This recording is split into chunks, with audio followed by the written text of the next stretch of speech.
সকালে ঘুম থেকে উঠে মাথা ঘোরা বা গর্ভ অবস্থায় বমির সমস্যায় ভুগছেন, কিংবা গাড়িতে উঠলেই কি আপনার বমি বমি ভাব শুরু হয়?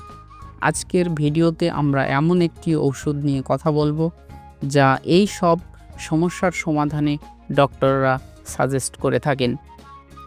এর সঠিক সেবনবিধি, পার্শ্ব প্রতিক্রিয়া জানতে ভিডিওটি শেষ পর্যন্ত দেখুন। আজ আমরা কথা বলছি ভার্টিনা প্লাস ট্যাবলেট নিয়ে।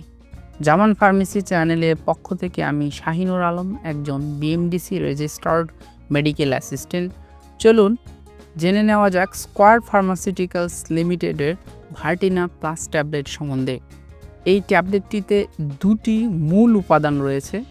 একটি মেকলিজিন হাইড্রোক্লোরাইড, এটি একটি অ্যান্টিহিস্টামিন যা বমি বা মাথা ঘোরা কমায়।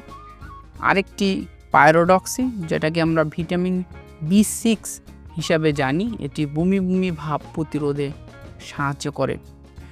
ডক্টররা সাধারণত এই ওষুধটি যে সকল কারণে সাজেস্ট করে থাকেন তার মধ্যে অন্যতম হচ্ছে বমি বমি ভাব। সাধারণ বমি বা গর্ভ অবস্থায় সকালের যে বমি বমি ভাব হয়, বা অনেকে সকালে গর্ভ অবস্থায় বমিও করে ফেলেন, এমন সমস্যার সমাধানে কিন্তু ডক্টররা এটি সাজেস্ট করতে পারেন বা করেন। এছাড়াও মোশন সিকনেস, অর্থাৎ যখন আমরা গাড়ি, বাস, জাহাজ, ট্রেন, বিভিন্ন যাত্রায় আমরা মাথা ঘোরার সমস্যা অনুভব করি, সেই সকল সমস্যার সমাধানে কিন্তু এটি ব্যবহার হয়। যাত্রাপথে যদি আপনার মাথা ঘোরে বা বমি হয়, তা প্রতিরোধেও কিন্তু এটি বেশ সুন্দর কাজ করে থাকে। ভার্টাইগো ও মাথা ঘোরা কানের অভ্যন্তরীণ সমস্যার কারণে, কানের ভিতরে যদি আপনার কোনো সমস্যা হয়ে থাকে এবং যার কারণে আপনার যদি প্রচুর মাথা ঘোরে, তাহলে কিন্তু এই ভার্টিনা প্লাস ট্যাবলেটটি ডক্টররা সাজেস্ট করেন। অনেক সময় আমাদের বিভিন্ন থেরাপি নিতে হয়, যেমন ক্যান্সার পরবর্তী থেরাপি। এই সকল থেরাপির পরবর্তীতে আমরা অসুস্থ হয়ে পড়ি, আর এই থেরাপিগুলোর পরবর্তী যে আমাদের অসুস্থতা, সেটা কমানোর জন্য এই ভার্টিনা প্লাস ট্যাবলেট ডক্টররা অনেক সময় সাজেস্ট করে থাকেন। আপনার শরীরের অবস্থা বুঝে ডক্টর কিন্তু ডোজ নির্ধারণ করেন। আপনার শরীরের বর্তমান অবস্থা, ওজন ইত্যাদির উপর ডোজ নির্ভর করে। মনে রাখবেন, ডক্টরের পরামর্শ ছাড়া ডোজ বাড়ানো বা কমানো কিন্তু বিপজ্জনক। তাই এই ট্যাবলেটটি সেবনের পূর্বে অবশ্যই একজন রেজিস্টার্ড ডক্টরের পরামর্শ নিন। বমি ও গর্ভ অবস্থায় এটি একজন ডক্টর সাধারণত দিনে একটি ট্যাবলেট দিনে 1 থেকে 2 বার সেবন করার অনেক সময় পরামর্শ দিয়ে থাকেন। ভ্রমণের ক্ষেত্রে যাত্রা শুরুর অন্তত 1 ঘন্টা আগে 1টি বা 2টি ট্যাবলেট সেবন করতে হয়। মাথা ঘোরার জন্য 1টি করে ট্যাবলেট দিনে 2 বার ডক্টররা সাজেস্ট করে থাকেন।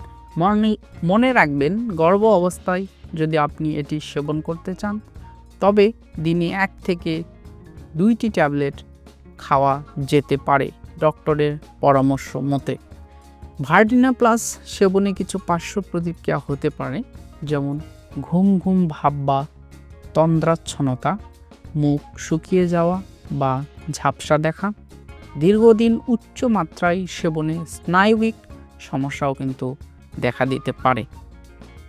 একটি সতর্কতা এখানে জেনে রাখি, যাদের অ্যাজমা, গ্লুকোমা বা প্রোস্টেটের সমস্যা আছে, তারা এটি ব্যবহারে আগে সতর্ক হবেন।